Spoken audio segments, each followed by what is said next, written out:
कहते हैं कि जब कोई बंदा रोता है तो अल्लाह ताला अपने फरिश्तों से कहता है कि जाओ मेरे बंदे को चुप करवाओ। मैंने ये बात पढ़ी तो मैं पहले तो सोच में पड़ गया कि मैं इस बात को शेयर करूं या ना करूं, क्योंकि कुछ लोग इसे अक्ल के पैमाने पर मापेंगे, कुछ लोग इसे दिल से नापेंगे और कुछ कहेंगे कि ये सिर्फ और सिर्फ फिलॉसफी है, इसका हकीकत से कोई ताल्लुक नहीं। लेकिन फिर दिल में ख्याल आया कि इस बात को आपसे शेयर कर देना चाहिए। लिखा था कि जब बंदा रोता है तो अल्लाह अपने फरिश्तों से कहता है जमीन पर भेजकर कि फलां बंदा फलां जगह पर बैठा है और रो रहा है, उसे तसल्ली दो, उसे चुप करवाओ। फरिश्ते आते हैं, जमीन पर उतरते हैं, उस इंसान को चुप कराने की कोशिश करते हैं, लेकिन उसका गम उसकी जात से बढ़ चुका होता है। वो खामोश नहीं होता, वो रोता है, चीखता है, चिल्लाता है, उसकी हिचकियां बन जाती हैं।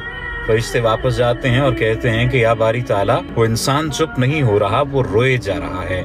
जाने उसे ऐसा क्या दुख है, ऐसा क्या गम है जो उसकी जात के अंदर मौजूद है कि वो चुप नहीं हो रहा। हमने बहुत ज्यादा उसे चुप करवाने की कोशिश की, बड़ी कोशिश लगा ली, लेकिन वो खामोश नहीं हुआ, लेकिन वो चुप नहीं हुआ, वो मुसलसल रो रहा है। तो अल्लाह पाक कहता है कि मुझे पता है मेरा बंदा क्यों रो रहा है, मैं जानता हूं, क्योंकि मैंने उससे उसकी बहुत ही दिल अजीज चीज, दिल अजीज शय, दिल अजीज इंसान ले लिया है और उसे इस बात का गम है और इस गम की वजह से उसका कलेजा फटा जा रहा है और वो रो रहा है। लेकिन मैं ही अपने बंदे के दिल में ये बात डालूंगा कि उससे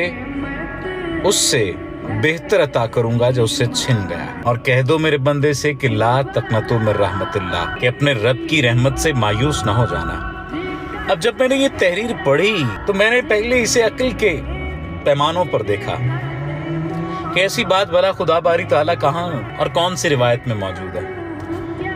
लेकिन फिर मेरे दिल में ख्याल आया कि मैं ये बात आपके साथ शेयर करूं।